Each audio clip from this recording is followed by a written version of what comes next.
Praise the Lord. സ്നേഹമുള്ളവരെ, 1 യോഹന്നാൻ 4:4 തിരുവചനം പറയുന്നു, നമ്മുടെ ഉള്ളിലുള്ളവൻ ലോകത്തിലുള്ളതിനേക്കാൾ വലിയവനാണ്. നമ്മുടെ ഉള്ളിലുള്ളത് സർവശക്തനായ ദൈവമാണ്. നമ്മുടെ ശക്തി നാം പലപ്പോഴും അറിയാതെ പോവുകയാണ്. നമ്മുടെ ഉള്ളിൽ വസിക്കുന്ന സർവശക്തനും സർവാധിപതിയുമായ ദൈവത്തിൻ്റെ ശക്തിയെക്കുറിച്ച് പലപ്പോഴും നാം അറിയാറില്ല. 1 കൊരിന്ത്യർ 3:16 ദൈവത്തിൻ്റെ ആത്മാവ് നിങ്ങളിൽ വസിക്കുന്നുവെന്ന് വിശുദ്ധ പൗലോസ്ലീഹ വ്യക്തമായി പറയുന്നുണ്ട്. അതുപോലെ 2 കൊരിന്ത്യർ 13:5 വിശുദ്ധ പൗലോസ്ലീഹ ചോദിക്കുകയാണ്, യേശു ക്രിസ്തു നിങ്ങളിൽ ഉണ്ടെന്ന് നിങ്ങൾക്ക് ബോധ്യമായിട്ടില്ലേ എന്ന്. നാം പലപ്പോഴും ജീവിക്കുന്നത് തിന്മയുടെ ശക്തിക്ക് അടിമപ്പെട്ടുകൊണ്ടാണ്. തിന്മയുടെ സ്വാധീനത്തിലാണ് പലപ്പോഴും നാം കഴിയുന്നത്. വാശിയുടെയും വൈരാഗ്യത്തിൻ്റെയും പ്രതികാര ചിന്തയുടെയും സ്നേഹിക്കാൻ പറ്റാത്ത അവസ്ഥയിലുമൊക്കെയാണ് നാം അനുദിനം ജീവിച്ചു പോകുന്നത്. എന്നാൽ നമ്മുടെ ഉള്ളിലുള്ളത് സർവശക്തനാണ്. ആ സർവശക്തൻ്റെ ഗുണങ്ങളാണ് നമ്മിൽ പ്രകടമാകേണ്ടത്. ആ ശക്തിയിലാണ് നാം ആശ്രയിക്കേണ്ടത്. സ്നേഹിക്കുവാനും ക്ഷമിക്കുവാനും നന്മകൾ ചെയ്യുവാനും എളിമപ്പെടുവാനും ആണ് യേശുനാഥൻ നമ്മെ പഠിപ്പിച്ചിരിക്കുന്നത്. അപ്പോൾ യേശുവിൻ്റെ ചൈതന്യം ഉൾക്കൊള്ളുന്ന നമുക്ക് ക്ഷമിക്കാനും സഹിക്കാനും നന്മകൾ ചെയ്യാനും എളിമപ്പെടാനും കഴിയണം. ഈ ലോകത്തിൽ പലവിധത്തിലുള്ള പ്രലോഭനങ്ങളിലും പാപ സാഹചര്യങ്ങളിലും നാം അകപ്പെട്ടു പോകാറുണ്ട്.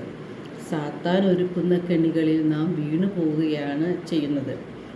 അവൻ വരുന്നത് മോഷ്ടിക്കുവാനും കൊല്ലുവാനുമാണ്. നമ്മുടെ ആത്മനാശമാണ് അവൻ ലക്ഷ്യം വയ്ക്കുന്നത്. അവൻ്റെ കെണിയിൽ പെട്ടുപോകരുത്. നമ്മുടെ ഉള്ളിലുള്ള ദൈവീക ശക്തിയെ തിരിച്ചറിയാതെ പോകുമ്പോഴാണ് നാം തെറ്റിൽ വീണു പോകുന്നത്. നമ്മുടെ ശക്തി ദൈവത്തിലാണ്. ദൈവത്തിൽ ആശ്രയിച്ചുകൊണ്ട് ദൈവവചനങ്ങളിൽ മുറുകെ പിടിച്ചുകൊണ്ട് മുന്നോട്ട് പോകുമ്പോൾ പ്രലോഭനങ്ങളിൽ നാം വീണു പോവുകയില്ല. യേശു പറയുന്നുണ്ട്, വിശുദ്ധ ലിഖിതങ്ങളോ ദൈവത്തിൻ്റെ ശക്തിയോ അറിയാത്തത് കൊണ്ടല്ലേ നിങ്ങൾക്ക് തെറ്റുകൾ പറ്റുന്നത് എന്ന്. നാം പാപങ്ങൾ ഏറ്റുപറയുമ്പോൾ യേശു വിശ്വസ്തനും നീതിമാനും ആകയാൽ നമ്മുടെ പാപങ്ങൾ ക്ഷമിക്കുകയും എല്ലാ അനീതികളിൽ നിന്ന് നമ്മെ ശുദ്ധീകരിക്കുകയും ചെയ്യും. യേശുവിൻ്റെ രക്തം എല്ലാ പാപങ്ങളിൽ നിന്നും നമ്മെ ശുദ്ധീകരിക്കുന്നുണ്ട്. 1 യോഹന്നാൻ 2:2 തിരുവചനം പറയുന്നു, അവൻ നമ്മുടെ പാപങ്ങൾക്ക് പരിഹാര ബലിയാണ്. നമ്മുടെ മാത്രമല്ല, ലോകം മുഴുവനും ഉള്ള ആളുകളുടെ പാപങ്ങൾക്ക് പരിഹാരമാണ് നമ്മുടെ യേശുനാഥൻ. വിശുദ്ധ കുർബാനയിൽ യേശു സജീവനായി വാഴുന്നുണ്ട്. യേശുവിൻ്റെ ശരീരവും രക്തവും വിശുദ്ധ കുർബാനയിലുണ്ട്. നമുക്ക് വേണ്ടി, നമുക്ക് ഓരോരുത്തർക്കും വേണ്ടി യേശു നുറുങ്ങപ്പെടുകയാണ് ചെയ്യുന്നത്. വിശുദ്ധ കുർബാന സ്വീകരിച്ചു വരുന്ന നമുക്ക് നമ്മുടെ കുടുംബത്തിൽ സ്വയം നുറുങ്ങുവാൻ കഴിയുന്നുണ്ടോ എന്ന് നാം ചിന്തിക്കണം. നുറുങ്ങുമ്പോൾ നമുക്ക് വേദന ഉണ്ടാകും. ഈ വേദന ഏറ്റെടുക്കാൻ നാം തയ്യാറാണോ എന്നാണ് നാം ചിന്തിക്കേണ്ടത്. യേശുവിൻ്റെ ചൈതന്യം നാം ഉൾക്കൊള്ളണം.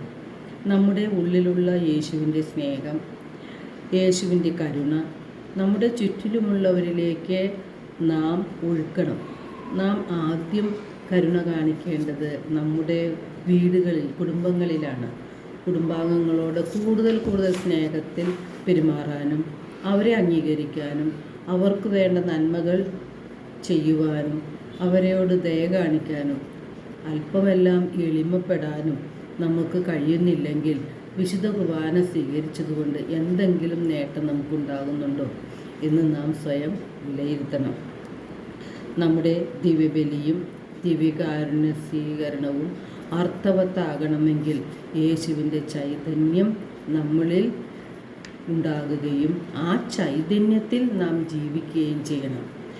ഈ ലോകത്തിലുള്ള തിന്മയുടെ ശക്തിക്കെതിരെ പോരാടാനുള്ള ആ ശക്തി ലഭിക്കുന്നത് വിശുദ്ധ കുർബാനയിൽ നിന്നാണ്. യേശു വിശുദ്ധ കുർബാനയിൽ വസിക്കുന്നു. ആ ശക്തി നമ്മളിലേക്ക് വന്ന് ആ ബോധ്യത്തോടെ നമ്മുടെ ജീവിത സാഹചര്യങ്ങളെ നേരിടുമ്പോഴാണ് നമുക്ക് യേശുവിൻ്റെ ചൈതന്യം ഉൾക്കൊള്ളാൻ സാധിക്കുന്നത്.